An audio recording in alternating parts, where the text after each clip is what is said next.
রোববার গভীর রাতে সদর উপজেলার হাটগোপালপুর বাজারের মিমি ফার্মেসিতে ঢুকে ক্যাশ বাক্স থেকে এভাবেই টাকা নিয়ে যায় চোরচক্র। বাহিরে পাহারায় থাকে কয়েকজন আর ভিতরে প্রবেশ করে একজন। মিমি ফার্মেসির মতোই ওই মার্কেটের প্রায় সবগুলো দোকানে এভাবেই চুরির ঘটনা ঘটে। ব্যবসায়ীরা জানান, রোববার রাত 1:30টা থেকে ভোর পর্যন্ত চোরচক্র বাজারের বিভিন্ন এলাকার 4টি মার্কেটে প্রবেশ করে। চোরচক্র বাজারের 26টি দোকানের তালা ভেঙে ভিতরে প্রবেশ করে নগদ টাকা ও মালামাল চুরি করে নিয়ে যায়।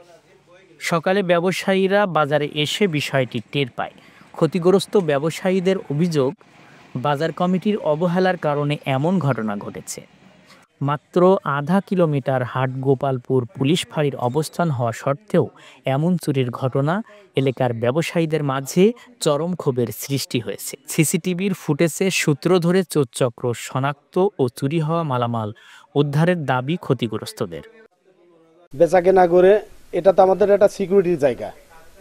এখানে ক্যাশ রেখে যায়, কাপড় চোপড়, যেখানে আমাদের লক্ষ লক্ষ টাকার জিনিস রয়েছে সেখানে 20-25 হাজার টাকা আমরা মনেই করি না যে এটা রেখে গেলে কি হবে।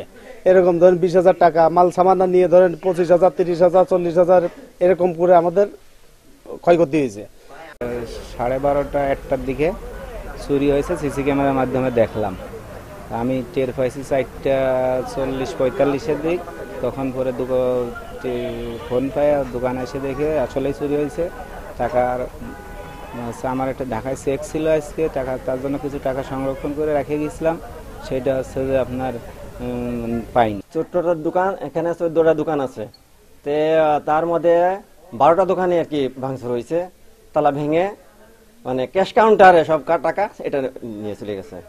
আমার দোকানে রাত্রেবেলা বন্ধ করে থুয়ে গেছিলাম, সকালে এসে ভোর রাত্রে খবর পাইছি আমার দোকানে চুরি হয়েছে। তার দোকানের ক্যাশ ছিল, ক্যাশটা ভাঙিয়ে নিয়ে গেছে। টাকা ছিল 7-8 হাজার মতো, আর কিছু মাল দিয়ে 20-25 হাজার টাকার একটা। তবে এই যে একটা বেদনাদায়ক কাজ, এই দোকানগুলো এটা সিন ক্রিয়েট, দোকানগুলো শাটার ভাঙা করা, এটা তো একটা সিন ক্রিয়েট। তা এই ব্যাপারে আমি মনে করি এটা ষড়যন্ত্রমূলকভাবে আমাদেরকে বিভ্রান্তি ভিতরে ফেলানোর জন্য যে এই কমিটি অযোগ্য অথবা মানুষের বিভ্রান্তিতে ফেলার জন্য এই ষড়যন্ত্রগুলো। সিসিটিভির ফুটেজ দেখে জড়িতদের শনাক্ত করে আইনগত ব্যবস্থা গ্রহণ করা হবে বলে জানান পুলিশের এই কর্মকর্তা। গত রাত 1:30 থেকে 3টার ভিতরে হাটগোপালপুর বাজারে বেশ কিছু দোকানে অজ্ঞাত চোর আর কি চুরি করে। এই সংবাদ পেয়ে তাৎক্ষণিকভাবে আমি ঘটনাস্থল পরিদর্শন করি। ঘটনাস্থল পরিদর্শন করলে দেখা যায় যে বেশ কিছু টেলার্সের দোকান, মোবাইল সার্ভিসিং দোকান, কিছু পলিথিনের দোকান, একটা ওষুধের দোকান, এই জাতীয় কিছু দোকানের শাটার ভেঙে বা শাটার খুলে তার ভিতরে প্রবেশ করে দেখা যাচ্ছে দোকানে কোনো মালামাল তারা চুরি করে নেই। কিছু ড্রয়ার খুলে যে কোনো টাকা পাইছে, তাৎক্ষণিকভাবে সেই টাকাগুলো তারা নিয়ে গেছে। এই বিষয়ে আমি ঘটনাস্থল পরিদর্শন করি এবং দোকান মালিক সমিতি বা প্রত্যেকটা দোকানের সাথে কথা বলি এরা আমরা আইনগত নেওয়ার জন্য প্রক্রিয়াধীন এধার সাপেক্ষে আইনগত ব্যবস্থা নেব এবং এলাকার সিটি এবং ওই ঘটনার কিছু সিসি ক্যামেরা ফুটেজ আমরা নিজের আয়ত্ত নিয়েছি, সেগুলো এখন যাচাই বাছাই চলছে।